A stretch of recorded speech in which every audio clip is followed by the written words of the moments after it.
Good morning, this is Caramel Don't Care. Today I'm going to be taking a look at Vampire the Masquerade Bloodhunt.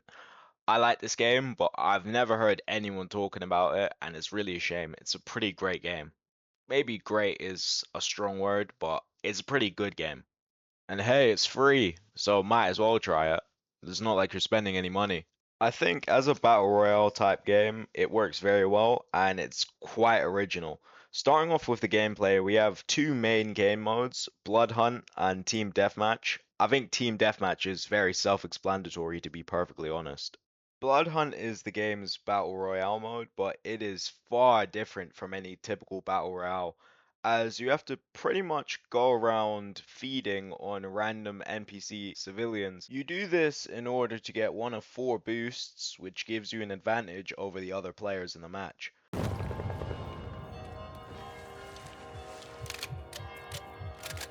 Killing or biting an NPC in front of other NPCs will cause a blood hunt, which reveals your location to surrounding players, which adds a nice bit of risk versus reward as you can take away some of the boosts from other players, but this will reveal you to the other players. With me, I have to kind of think about whether it's worth it to be revealed at a certain point in time just to give other people a disadvantage to make it more likely for me to win. I think this is a pretty awesome mechanic. You also get one of these boosts when you feed on another player. Although with the NPC civilians, you can see what boost you're going to get. With the player, you get a random boost.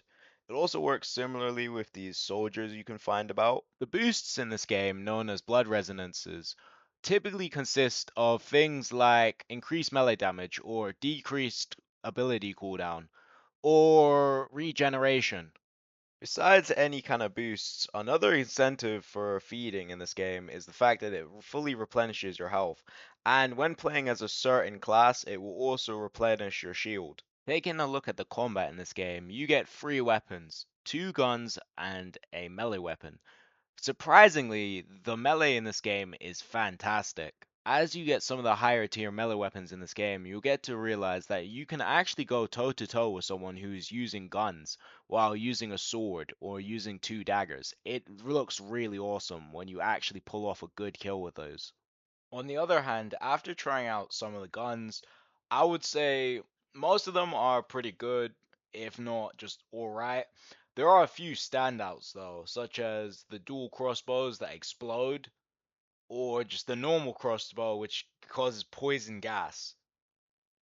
But to be honest, I'd say I love the dual shotguns the most, or the dual SMGs. Best weapons in the game, 10 out of 10.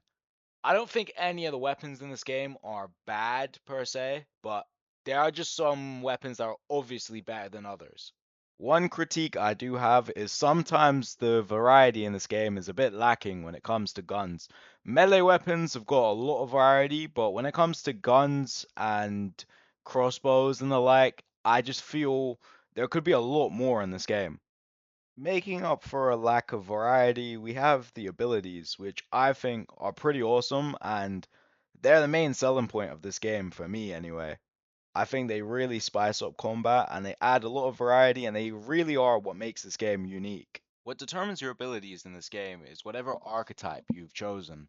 There are 9 in total, but to be honest, I would say there's more closer to 4 or 5.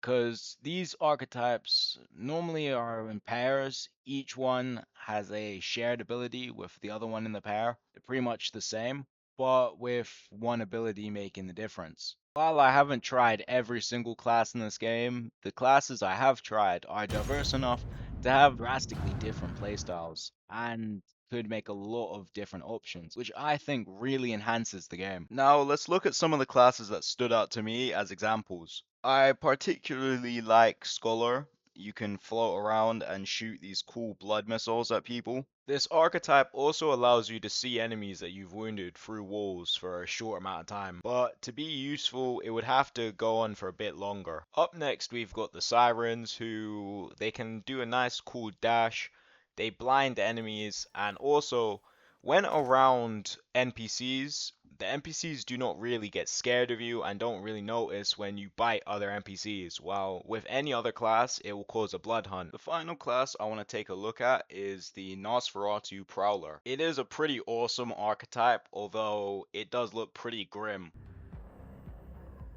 Prowler's first ability is a pretty neat dash. It's good for an escape, makes you go invisible, and makes you move really fast. Although you can still take damage while doing this. His other ability sends a swarm of bats to mark a player, which is also pretty useful, but not the most useful. You can also see nearby enemies that are wounded in a red outline. Moving a bit away from the combat, let's take a second to look at the progression, because I think it's kind of a mixed bag. In this game, there are two things you'll be working towards. One is the kind of battle pass for this game, the Primus Pass, and the other thing is the perks. Something that is a bit refreshing is that everything on the battle pass is free. There is no need to buy a different tier of it. You don't have to spend any money. This game is pretty much completely free unless you want to buy extra cosmetics from the store using the in-game currency. I really appreciate this. I am someone who hates microtransactions, but I do think in a game like this, which is free to play, it wouldn't have been egregious or even wrong for them to have a paid version of the Battle Pass, but they chose not to. The Battle Pass in this game mainly consists of cosmetics, in-game currency, as well as the occasional like player profile icon. I don't really know what they're called, but you know what I mean. I think for the most part, the cosmetics are a really mixed bag. Some of them look completely terrible, and some of them look pretty awesome. Moving on from the battle class, let's take a look at the perks. Each class has its own perks. I was thinking, like, do the individual clans have the same perks for each variation? But nah, every single individual class has its own perks, which I think is pretty nice, pretty neat. You gain the perks by leveling up with each archetype. This is separate from your player level. You have to play as each archetype individually in different matches to actually level them up. I think it's pretty good. This is the only way to get like a real advantage in the game, but you do start off with a perk at the beginning when you level one. So I do think it is pretty good. It isn't really like too much of an advantage. It just helps you customize it a bit more. Speaking of customization, I think that is another thing this game absolutely excels at. I don't really see any multiplayer games that come out in recent time that have anywhere near as good customization as this game.